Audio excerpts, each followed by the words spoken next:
La expresidenta argentina Cristina Fernández de Kirchner ataca públicamente la política económica de Javier Milei, afirmando que el déficit público no es un gran problema dentro de la Argentina y que por tanto no habría que obsesionarse con esa rareza internacional que es el superávit presupuestario. Pero, ¿tiene realmente razón Cristina Fernández de Kirchner? Veámoslo. Tras varios meses silente, ayer reapareció en público Cristina Fernández de Kirchner, la gran responsable política de la actual ruina económica de la Argentina. Y como suele ser habitual, los que más tendrían que callar son los que más hablan.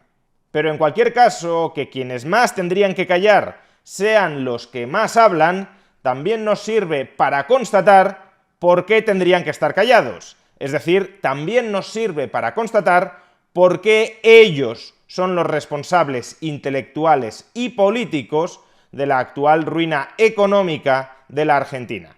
Y si no, escuchen ustedes cuál es el diagnóstico negativo que efectúa Cristina Fernández de Kirchner sobre cuál no ha sido el problema económico de fondo de la Argentina durante los últimos 15 años.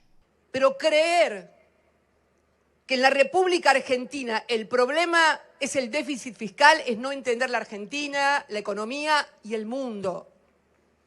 De todos los países del mundo, solamente tres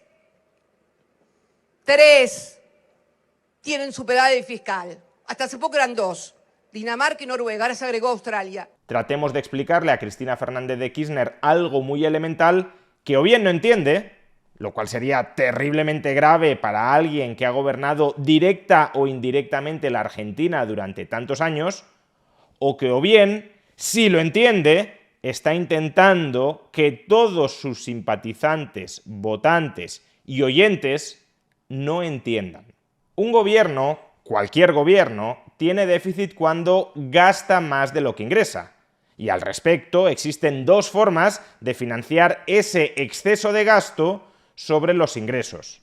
La primera forma de financiar el déficit, de financiar el exceso de gasto sobre ingresos, es a través de la emisión de deuda pública. Un gobierno emite deuda pública pagadera en el futuro y a cambio de comprometerse a entregar ciertas cantidades de recursos en el futuro, consigue acceder hoy a recursos que no ha obtenido a través del cobro de impuestos, pero que a pesar de no haberlos obtenido a través del cobro de impuestos, los puede gastar hoy, puede disponer sobre ellos hoy, porque le han sido prestados a través de la colocación de esas emisiones de deuda pública. Ahora bien, imaginemos que un gobierno se empeña en gastar mucho más de lo que ingresa emitiendo deuda pública y nadie, o casi nadie, le quiere comprar esas emisiones de deuda pública. ¿Qué sucederá en ese caso? Pues que para colocar esas emisiones de deuda pública en los mercados que nadie quiere, habrá que rebajar mucho el precio de venta de esos títulos de deuda pública. Y bajar mucho el precio de venta de los títulos de deuda pública es financieramente equivalente a subir mucho los tipos de interés que están siendo ofrecidos por esos títulos de deuda pública. O expresado de otra manera, si un gobierno quiere emitir mucha deuda pública para financiar unos niveles de gasto muy superiores a sus niveles de ingresos, y nadie te quiere comprar esa deuda pública, nadie te quiere financiar el déficit, entonces tendrás que pagar tipos de interés muy altos. Tan altos que pueden llegar a abocar al gobierno a la insostenibilidad financiera. Si un gobierno se compromete a pagar tipos de interés estratosféricos a los que no puede hacer frente en el futuro, ese gobierno está abocado al default, al impago de su deuda. Y eso lleva a que los inversores aún tengan menos interés en comprar sus títulos de deuda pública, salvo a tipos de interés aún mayores. Es una espiral de la muerte del endeudamiento de cualquier gobierno.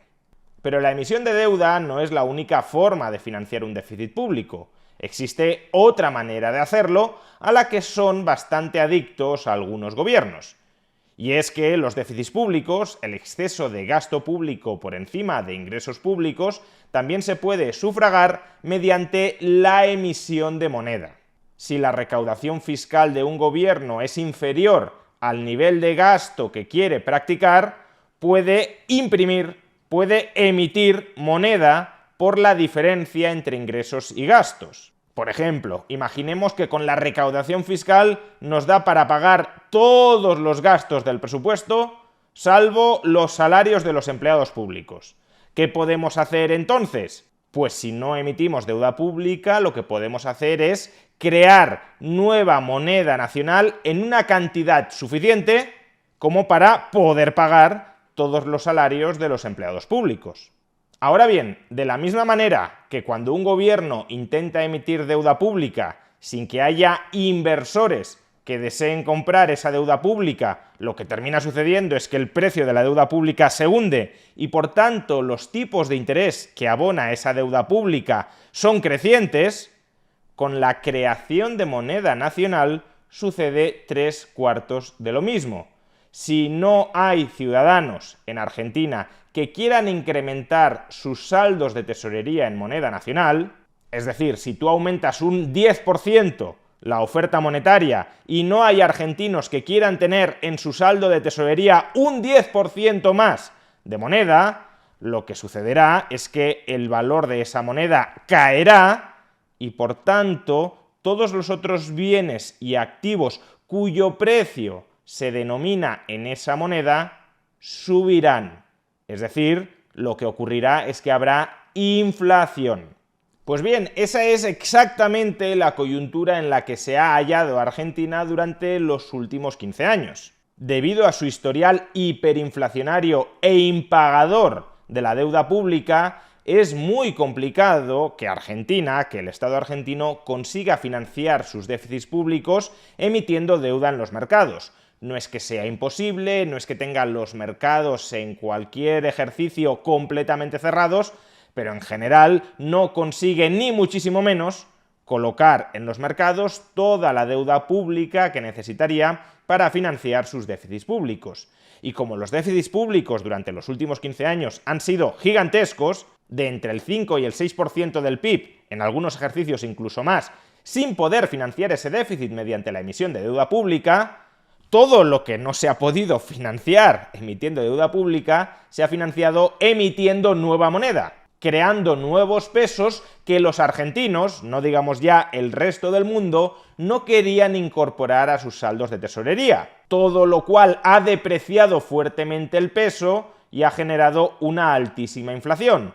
Una altísima inflación que en la medida en que se instala en las expectativas de los agentes económicos, es decir, en la medida en que los argentinos esperan que va a ir a más, no solo es que no quieran incorporar a sus saldos de tesorería los nuevos pesos que está emitiendo el gobierno para financiar el déficit público, es que los pesos que tenían previamente almacenados en sus saldos de tesorería, sus depósitos bancarios, por ejemplo, los convierten rápidamente en dólares para evitar la erosión del poder adquisitivo que anticipan no solo, claro, con respecto a los pesos de nueva emisión, sino con respecto a los pesos existentes.